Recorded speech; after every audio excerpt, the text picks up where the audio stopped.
Mate, this is massive. I never thought we'd get this kind of reach. What do you mean? It's fucking Stormzy. Everywhere you look, there's some jacked up guards locking us up, murdering us, and if they can't do that, then they just take what they want from us. They make us poor, and then they beat us down to nothing so that we can't resist. And do you know what? None of this is new. The powers that be, they've always been trying to keep us down. Same shit, different day. But me, I'm the one thing they fear most. I'm a black man with money. Big Mac, I was making all of the noise in the big bird jacket, that's the food for your boy. They rate me, that's the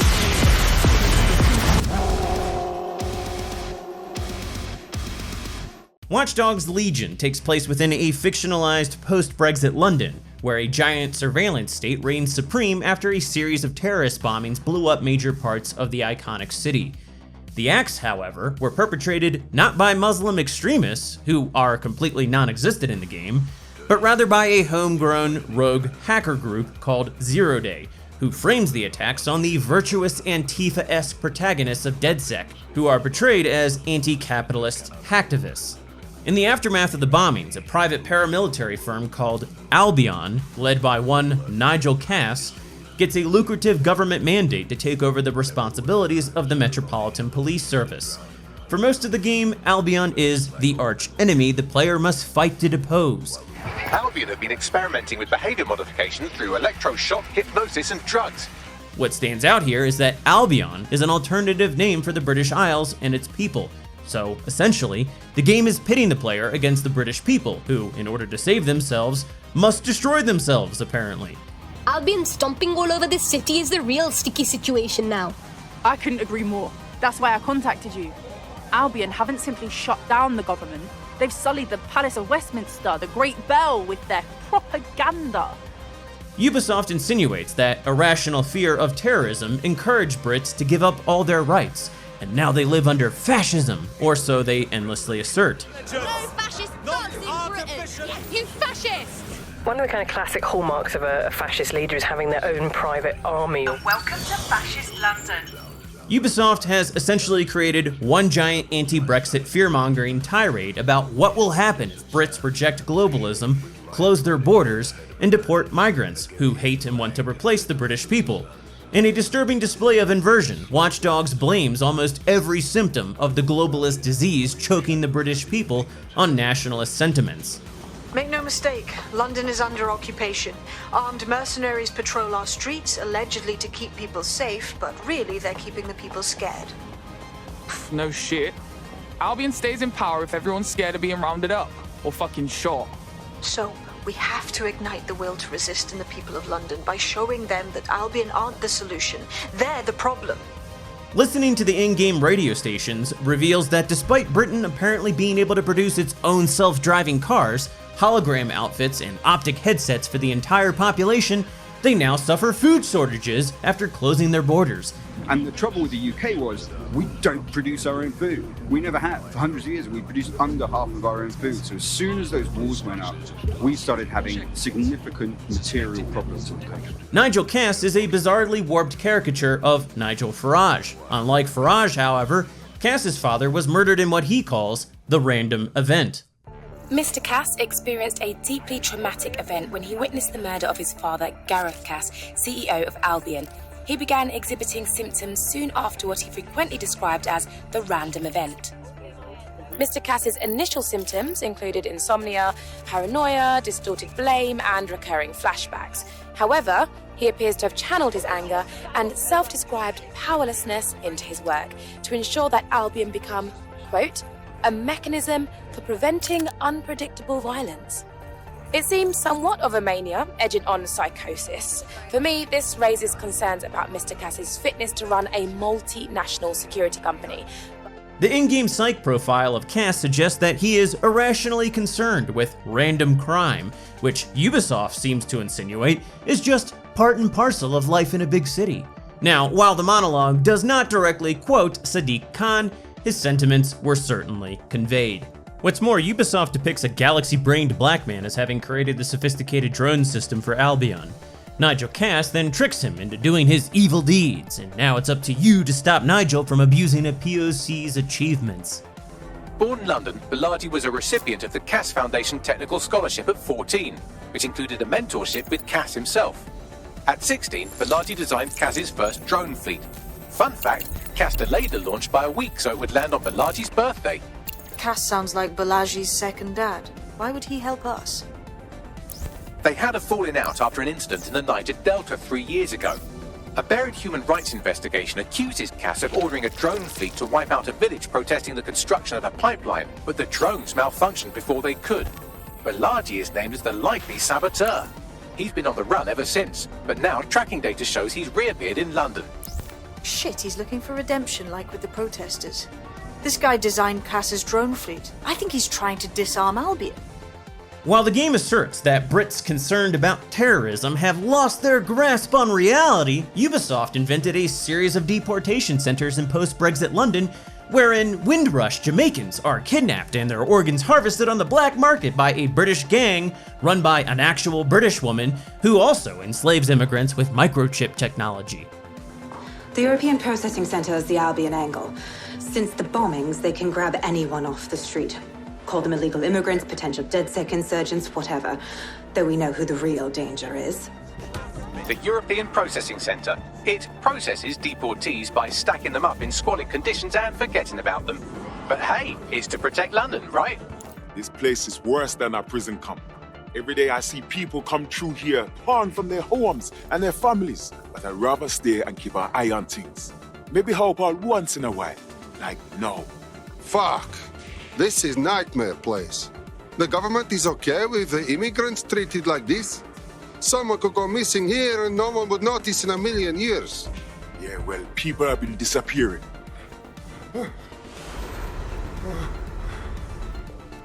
There's no doubt about it. This whole operation is meant to harvest organs. Clan Kelly's chopping off the parts they want and burning the leftovers.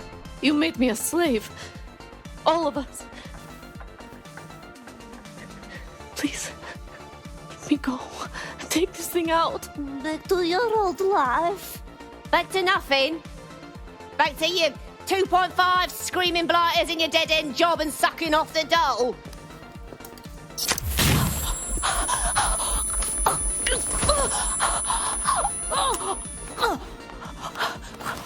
The absurd insinuation Ubisoft is making is that if British xenophobes get their way and the British people are allowed to remain a distinct nation, then brown people will be exploited. On top of this, in another complete inversion of reality, the game asserts that gangs of England First patriots are wandering the streets, beating up poor innocent migrants. An old friend of mine got jumped the other night. I want to go visit him, but, well, you know. Nah, that's messed up, man. Yeah, it was a pack of fuckers from EPAF. They knew my mate ain't from here. They kept yelling, England first, as they kicked the shit out of him. How can we help? I don't know. Fuck! My days! It's a classic paradox. The shittier a society gets, the less willing everyone is to share it. There's been a spike in anti-immigrant violence lately, perpetrated by organised groups like the EPAF. That's fucked, blood. What can we do? The EPAF, or English Patriotic Action Front, appears to be unusually well funded and organised. They could be connected to some larger criminal enterprise. Alright, let's check that shit out. This is Kennington Park. Local news reports indicate it's been occupied by a group of violent xenophobes calling themselves the English Patriotic Action Front. It seems the EPAF answers to someone calling themselves Kingfisher, who is pushing them to attack immigrants. Interesting. What else you got? The laptop's GPS indicates a location where Kingfisher regularly meets with at least one EPAF member. I doubt they go there to swap football stickers or pick each other's hooves. I think we'll find some good shit there. Pushing the coordinates now. Why do we have to meet in a police station? Makes me feel edgy. It's good cover. If anyone sees you, they'll assume the old Bill picked you up. Just weird to be sitting here without the old bracelets is all. So what have you got for us? Names. It's a list of people in this neighborhood that Filament tells us will be prone to violence if provoked. You want us to start some fights? The bloodier the better. We want some nice, scary ultra-violence for Gran and Grandad on the evening news. Now, make no mistake, this is Ubisoft attacking Britain First groups like Patriotic Alternative, run by Mark Collett and Laura Taller, who, ironically, was herself recently assaulted by Antifa thugs.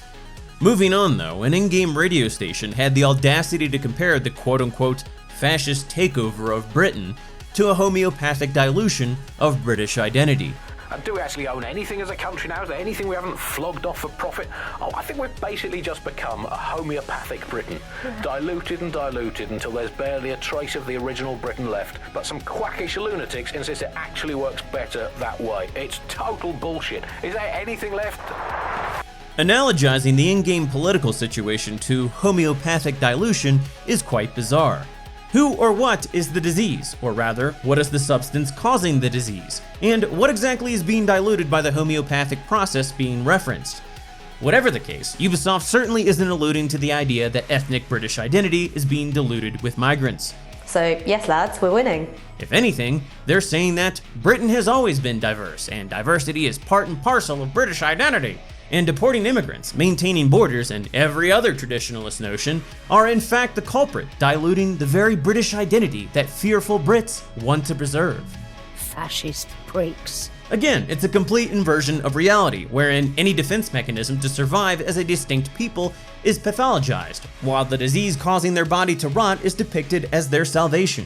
Still, this framing was all a bit strange, because despite Ubisoft's post-Brexit fascist totalitarian Fourth Reich dictatorship, half the population of London is black, and minorities are equally represented everywhere, including Albion. In this sense, Ubisoft's post-Brexit society is just like the one in real life, where non-Brits just keep pouring into the country despite the UK having left the European Union.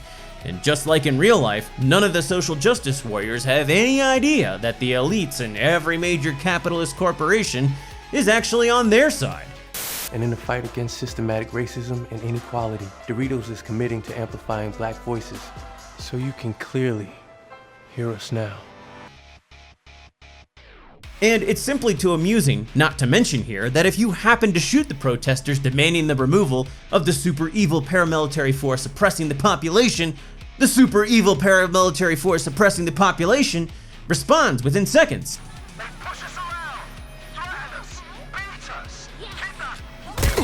All units, possible suspect or suspects reported near your location.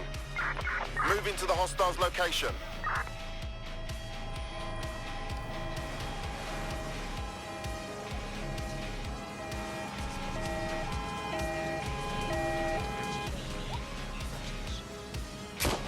Welcome to Fascist London. Now, the curious thing about how the game constantly complains about and misrepresents fascism, which is portrayed as a vague brand of nefarious pro-capitalist authoritarianism, is that protesters themselves demand an authoritarian governmental action on their behalf against corporations who've taken their jobs. Where's our jobs? You giant knobs. Now, NPCs are rightly upset about increased cost of living and job losses, but curiously, they all assert that mass migration has had zero effect on anything. In fact, the in-game protesters just endlessly demand better housing, better healthcare, and better jobs from the government. Where's my job? Where's my job? Shelter is a basic human right. Fair wages for hard work. We need better housing. In real life, as media talking heads dream of turning rural Scotland into a giant apartment complex to accommodate increasing waves of migrants, the writers at Ubisoft assert that housing costs too much in Britain, not because of increased demand, but because of corporate tax fraud. I don't think I need to tell you that the housing in London's gone mental.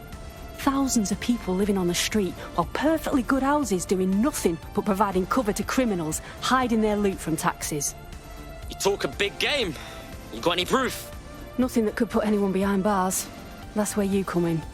Investigate some of these shell houses, expose the tax fraud, take the power back. The only saving grace here is that the criminal in question happens to be a Haitian. As to why they portray a Haitian in a poor light, well, probably so some Civnat consumer can still cling to the idea that video games aren't paused. Speaking of which, Ubisoft furthers the idea that the elites are using fear of immigrants and terrorism to divide the nation so that they can maintain their rule. Immigrants built this city. Politicians will fight our neighbour. They told us refugees built the city. Why? Where's the proof? They needed a scapegoat so they could bring Albion here. And now what? Your neighbours, your co-workers, your friends are being dragged out of their homes. Families are being torn apart. If they can make us hate each other, they can take away more of our rights and dignities. It's immigrants today, but it's you tomorrow. Don't think have reason to believe a former DedSec operative may still be alive but missing inside the EPC. Angel Lopez, not London-born, but I won't hold that against him, unlike some others. Looks like Angel got caught up in the immigration roundup, which, ironically, may be the only reason he escaped 0 days DedSec purge. Anti-immigrant sentiment has grown in London since the bombings. Albion fuels it. It allows them to send anyone they want to their brutal refugee camp. Now, of course, automation will affect job losses for locals regardless of immigration, but Ubisoft's assertion that the latter has no effect on increased housing costs or job losses is absurd, although perhaps not surprising considering how much the gaming industry itself profits off foreign labor markets. Most AAA developers outsource huge swaths of their workload to studios like Virtuos in countries like China, where the labor costs much less. Where's my job? Where's my job? Moving on, the game actually demonizes a drop in crime because it was achieved via fascism. But still, violent crime, a record low, although I imagine that probably depends exactly how you count it. If you include violent crime committed by the state, either themselves or via Albion, their chosen violent crime contractors who provide such a very valuable bargain service of beating people up, well, it's probably not quite as low as the figures suggest. I don't know. I think they're probably right. Who has the opportunity to commit violent crime these days anyway? The moment you pick up a fruit knife, you get tasered by a robot policeman and deported for looking Bulgarian. It's a much more peaceful society. It's just much less of a society. This talking head is basically saying that unless you accept gruesome acts of terrorism and grooming gangs as part and parcel of British life, well, society won't be much of a society. Sure, that's not exactly how she frames it, but her commentary is meant to humorously downplay and trivialize the role of immigration-related phenomena in the destruction of British society. The grand irony, however, is that the need for actual authoritarianism increases in Britain commensurately with the influx of immigrants and globalist policies. A homogenous British society is one of low crime, high trust, and one in which democracy can thrive. It's also one where the police don't need to be militarized. Speaking of crime, a central mechanic of the game is that the player can recruit almost any NPC off the street, and many are self-admitted criminals. Are you ready to take back London? Ah, DedSec then. Good. Just so happens we need a few heavies to back me up on something. This gangster fuck stabbed me in the back, and I want your help returning the favour. The more literally, the better. Sorry, we're not murderers for hire. Kingfisher is down. That should make it harder for those xenophobic goons to get their intolerant hands on military weaponry at the very least. Fine. Lots of ways to make a man suffer. I'm a car thief. DedSec has virtually no background checks or criteria for entry. There's no test or anything. We're just DedSec straight up. Nah, you train on the job here. It's almost as if Ubisoft believes criminals are more virtuous than anyone who believes in British sovereignty. In addition, 99% of Londoners you encounter are eager to join DedSec, and thereby Ubisoft is signaling to young gamers that the overwhelming majority of the population is against Brexit and has no concerns about becoming an ethnic minority. Considering how severely Britain First groups and activists are censored in real-life post-Brexit Britain, it's quite astonishing that Ubisoft would label them as the beneficiaries of a big tech-derived capitalist oligarchy. After all, it's not the anti-racist, libtards, or Antifa thugs in real life who are being deplatformed, losing their bank accounts and jobs, or being declared a threat to international security and stability by various governmental agencies. Again, the entire global capitalist system is propping those groups up, and if DedSec existed in real life, it would probably be a gay op of controlled opposition. Curiously, Ubisoft has that angle somewhat covered as well. The word Legion in the title most assuredly is a reference to the New Testament, when Jesus encounters several demons inhabiting the body of a man in Gadarene. Jesus shouts at the demons, "Come out of this man, you impure spirit," and then he asks, "What is your name?" To which the demons reply, "My name is Legion, for we are many." I can't help but draw an analogy here with Ubisoft as a horde of woke demons controlling and influencing the actions and thoughts of the player, who is, in a sense, running around London infecting everyone with their anti-British thought paradigm. But as much as that narrative might amuse me, the Watch Dogs story unfolds in such a way that the Legion reference can be explained by the fact that the leader of DedSec, Sabine, ends up betraying the organization to save humanity from the industrial society oppressing us.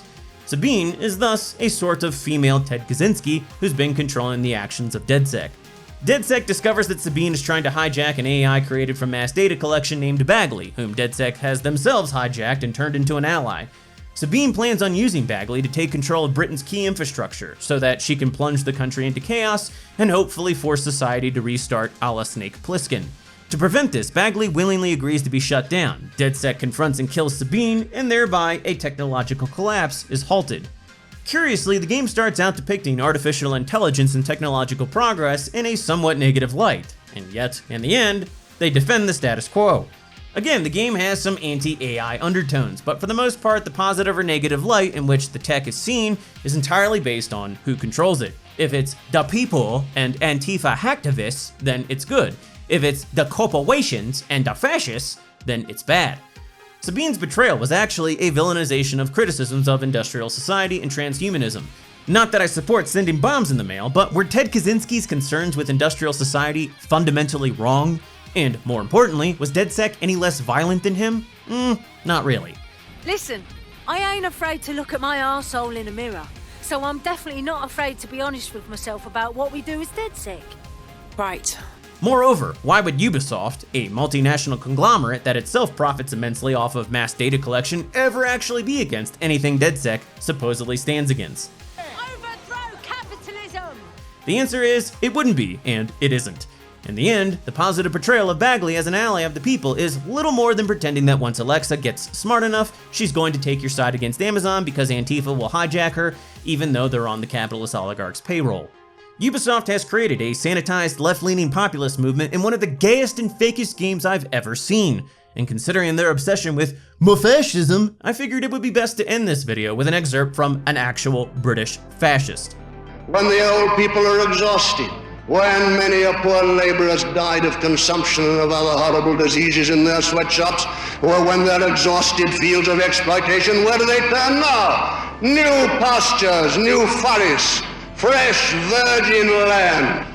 Utterly ignorant people, savage people, no trade union protection, absolutely nothing, no one to look after them. And then you erect a Union Jack or another flag of Europe, and under that flag where you allow these things to happen as we have done in the past, and those poor devils that have been sweated and exploited in Africa, like the other poor devils in China, India and Japan. A great new field for sweatshops to be opened up, so that these new industries which we're creating in Britain today will be destroyed as the old industries were. Simplified, rationalized machinery with a few white surveyors, and then the masses of cheap-colored labor torn off the land and taken into the sweatshops to work and labor and cough their guts out with tuberculosis until they too are thrown on the scrap heap of the sweatshops. Is that worthy of Britain? Is that to be the future of Europe? And is this competition to be organized within our European Brotherhood,